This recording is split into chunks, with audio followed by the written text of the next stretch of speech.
we're doing, not only in our credit union, but in credit unions across the country.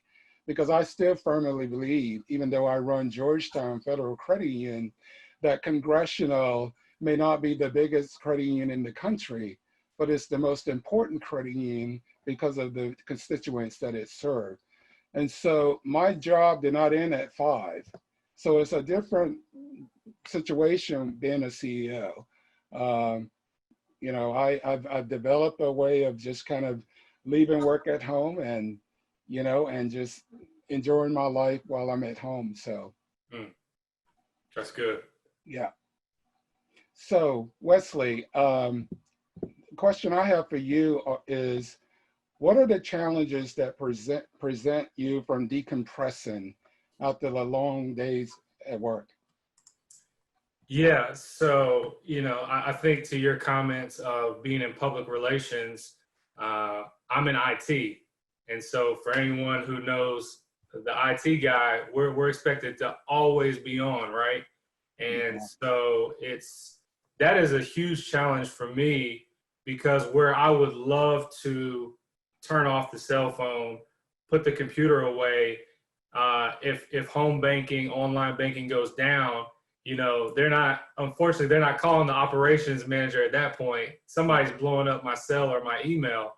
And so, you know, that is definitely a challenge for me, and one that I've brought to the team, of trying to figure out that healthy balance that you talked about. I think another challenge for me is also just the constant flow of text messages, phone calls. I mean, it seems like just the mobile device, all the Internet of Things, right, is just constantly pouring into us.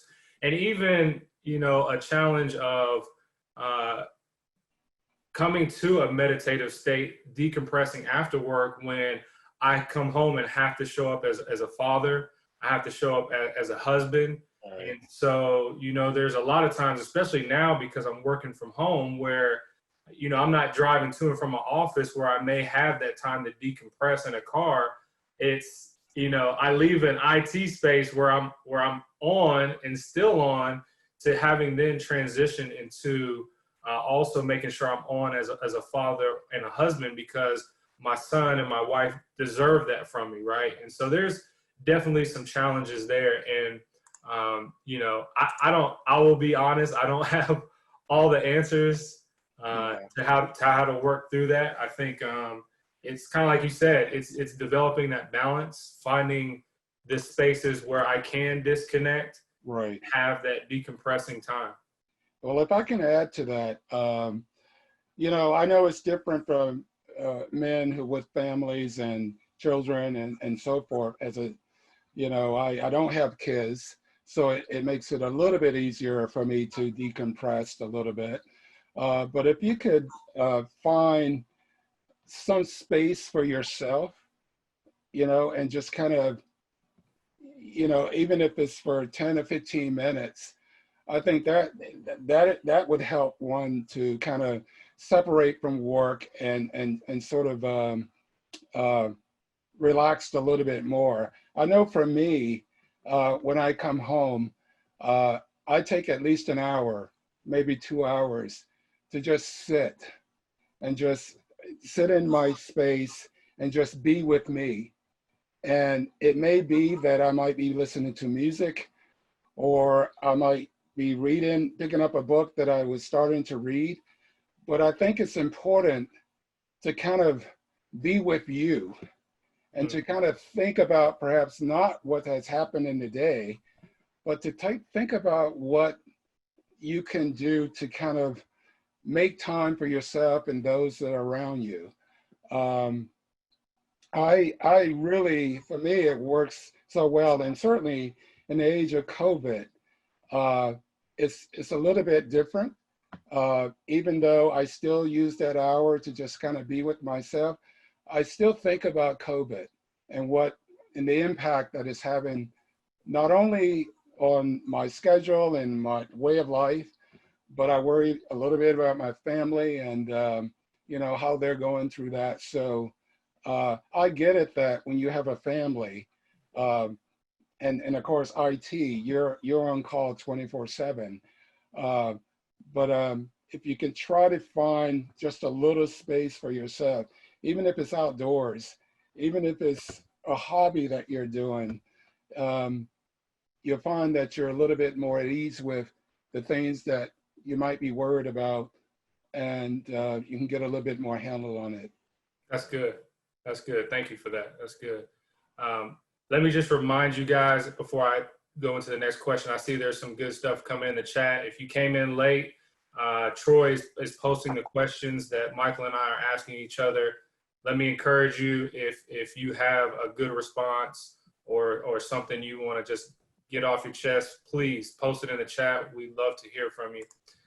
So Michael, I appreciate that and yeah, definitely something that I need to make a habit and put into practice daily. And you really, that actually segued into my next question. I was going to ask you about techniques you use to relax. And so you mentioned separating that space, giving yourself that time, 15 minutes. Outside of that, are there other techniques that you use to relax that you could share with the group that are helpful to you when you think about meditation and decompressing? Well, certainly the space is important for me.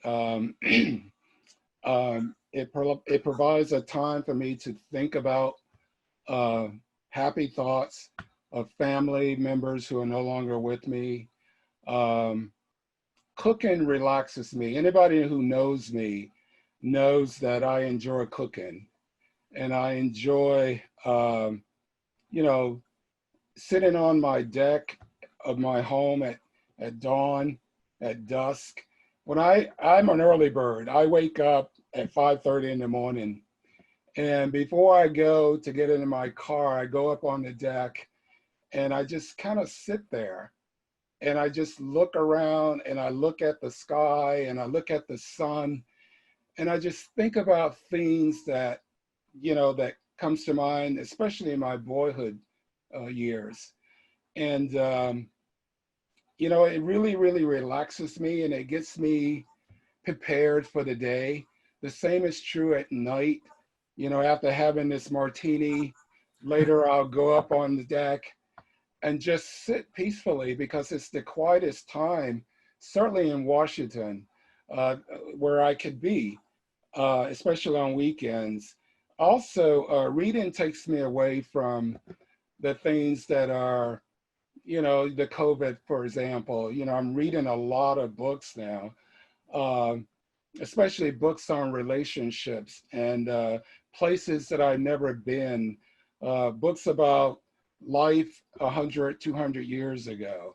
Right now, I'm reading a lot of James Baldwin, and in my effort to understand what is going on with the protesters and the movement. Baldwin talks a lot about what was going on in the pre-1940s, 50s, and it's so relevant today. So those things help me to relax and to understand why people are doing what they're doing. So those are some of the things that I do to kind of relax. Music is another thing that I do. I listen to. So yeah, those are some of the things that I do. Awesome. Thank you. So Wesley, the next question, what do you worry about most? Is there a solution? And if so, what would it be? What are some of the things that keeps you up at night? Yeah, so honestly, for me, I worry about others. I worry about those who are close to me, friends and family. I really worry about their well-being. And I think in the context of what we've seen going on in the last 3, 4, 5, 6 months, I just worry about our nation. I worry about the state of even some of our financial institutions. I mean, you hear more and more stories about mergers, especially with smaller institutions. I worry about our world. I think the world is rapidly changing, and I worry about it in the sense that some of the things that we see going on in the world are just disheartening, as we talked about on day one when we were reflecting. So, you know, and I think some of the solutions are, well, what we're doing right now, for sure, is talking about it. And that's a place where I struggle at as a man. Is I don't always talk about my feelings or my emotions. And so, you know, I've tried to make it a point of mine to do better in that area. When someone says, "Hey, Wes, how are you doing?" It's not just, "Oh, hey, I'm good," but hey, let me unpack that a little bit more. And if I'm doing good, let me explain it. Or if I'm feeling some type of way, feel the freedom to say it. I think another solution, Michael, is AACUC's commitment to change, right? I think Chairman Johnson said it earlier during the annual meeting, and he said that, you know, the board, Miss Renee, the team, they sat back and said they wanted to do something about what is going on, not only in our societies, but in the nation, and use credit unions, our platform, to speak against what's going on. And so I think that's a solution. When we can get together, come together for a common cause, right? We are a powerful force.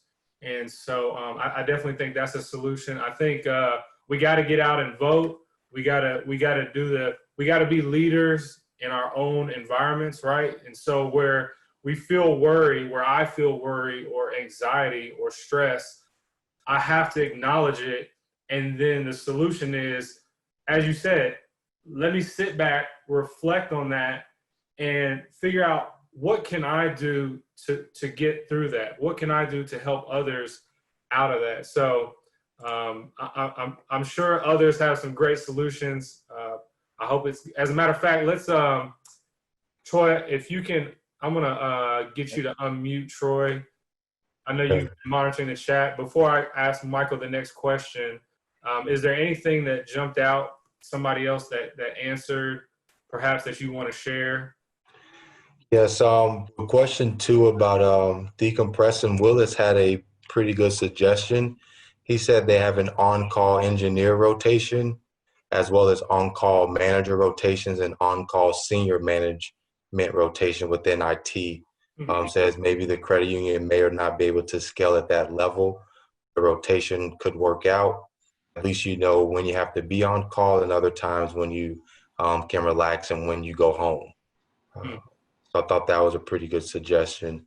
Couple things about what kind of like to kind of decompress yourself. A lot of people said they read books. Ben said he writes 3 pages right away every morning.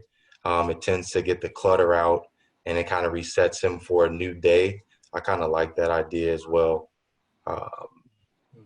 What else do we have? Yeah, pretty much most of everybody said they like to read books, music. So yeah, everybody's kind of on the same page. Yeah. Nice. Awesome. So I'm going to turn it back to Mr. Ray. We got about 6 minutes left. I want to jump down to a question. Michael, I want you to give the guys something practical here. Okay. So give us 1 to 2 practical steps you would give us on this call that we can take away to start creating a habit of meditation in our daily lives. Well, I think the pressure starts oftentimes at work, doesn't it? You know, we're bombarded with, tasks where we're trying to meet a deadline, and in your case, you're on call just about 24/7. I think, for me, I think being a little bit more organized at work and doing the things that you can do and not worry about those things that you can't do right away. That's good. I don't mean to discount those things, but to certainly what builds up conflict in self is you're having to feel that you failed at not completing something. And so I would suggest that you first start out with do the things that you can do and be honest about it. And then, the other stuff will take care of itself. And I think you need to approach the workplace in a way that you listen a little bit more. One of the things in my graduate program was that I learned to listen a lot. And I think that was echoed when I was at Congressional, when I was, reporting to, some of you may know her, Melinda Edmonds, who was on the AACUC board. Melinda was a brilliant person to monitor, to use as an example. She would sit in our executive meetings and wouldn't say anything. And I found that strange at first, but realized later that she was really listening before she was able to speak.